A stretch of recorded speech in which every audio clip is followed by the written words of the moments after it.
जब पिलो खरीदने की बात आती है तो ज़्यादातर लोग सॉफ्ट पिलो खरीदते हैं या हार्ड पिलो खरीदते हैं। कोई बोलता है मुझे पतला पिलो चाहिए, कोई बोलता है मुझे मोटा पिलो चाहिए, कोई कॉन्टोर पिलो लेता है, कोई मेमोरी फोम पिलो खरीदता है।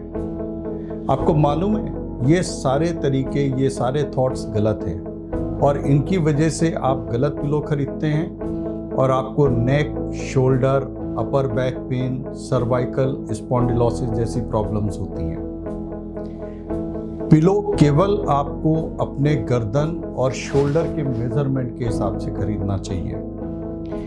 जब आप पीठ पर सोते हैं तो आपकी स्पाइन कर्वेशस होती है, सर मैट्रेस में टिकता है, गर्दन हवा में रहती है क्योंकि उसमें बैक साइड से डिप्रेशन है, एक कर्व है, वो हवा में सस्पेंडेड रहती है।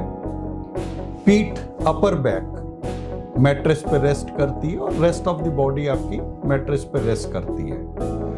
तो पिलो का पर्पस होता है जब आप पीठ पर सोते हैं, गर्दन का वो पोर्शन जो कि मैट्रेस से सपोर्ट नहीं पाता है उसके नीचे सपोर्ट देना, क्योंकि किसी भी चीज को अगर आप सपोर्ट नहीं देते हैं, हवा में रखते हैं, तो ग्रेविटेशन उसको नीचे खींचता है और आपको दर्द होता है। जैसे मैंने हाथ अभी आगे किया हुआ है, मेरे को अभी 2 मिनट के बाद ऐसी स्थिति में हाथ रखना मुश्किल हो जाएगा। अगर यही हाथ मैंने किसी टेबल पे रखा होता तो मुझे कोई तकलीफ नहीं थी, मैं 1 घंटे भी रख सकता था। तो जब आप पीठ पे सोते हैं तो आपको पिलो केवल गर्दन के नीचे लगाना होता है, लेकिन ज्यादातर पिलो जो आप खरीदते हैं, चूंकि आप गर्दन की लंबाई नाप के नहीं खरीदते हैं, तो सारे पिलो सर के नीचे भी लगते हैं। सर के नीचे लगने से ये जो गर्दन के पीछे आपको गैप दिख रहा है, ये कर्व दिख रहा है, सर के नीचे पिलो लगाने से ये कर्व खत्म हो जाता है और गर्दन स्ट्रेट हो जाती है। ये आपके गर्दन का नेचुरल कर्व बिगड़ जाता है, जिससे वर्टिब्रास में फ्रिक्शन होता है, किसी नस मसल्स का कंप्रेशन होता है, ये आपके पेन का कारण है। तो पहली चीज है अपने नेक को मेजर कीजिए। दूसरा क्या होता है कि आप 8 घंटे केवल पीठ पे नहीं सो सकते। जब आप करवट पे सोते हैं साइड में, तो आपका पिलो उतना ऊंचा होना चाहिए जितना चौड़ा आपका कंधा है।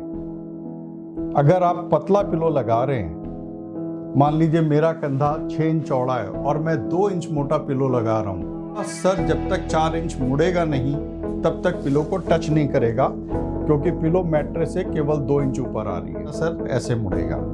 अभी ऐसे मुड़े हुए सर की स्थिति में आप कितनी देर रह सकते हैं? अगेन 2, 4, 5 मिनट आपको दर्द होने लगेगा। मगर रात में हम लोग थक करके जाते हैं और गहरी नींद में गलत पोजीशन में सो जाते हैं और सवेरे वही नेक में पेन, शोल्डर में पेन, हाथों में सनसनाहट, सर्वाइकल स्पॉन्डिलोसिस जैसी प्रॉब्लम होती है। तो सेकंड मेजरमेंट है आपको शोल्डर की ब्रॉडनेस को मेजर करना है और इन मेजरमेंट के हिसाब से neckfit.in पर अगर आप चेक करेंगे तो आपको सही साइज पिलो का क्या होना चाहिए ये पता लग जाएगा। या आप हमें अगर 9372230690 पर कॉल करेंगे तो हम आपको गाइड कर देंगे। तो आप केवल soft pillow, hard pillow, thick pillow, thin pillow, memory foam pillow, contour pillow, ये गलत चॉइसेस, गलत थॉट को छोड़िए।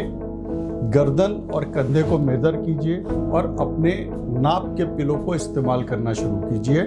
आपकी जितनी भी प्रॉब्लम्स हैं जो अभी हमने बताई हैं, नेक, शोल्डर, बैक पेन और सर्वाइकल स्पॉन्डिलोसिस, ये 99% ठीक हो जाएंगे। Thank you.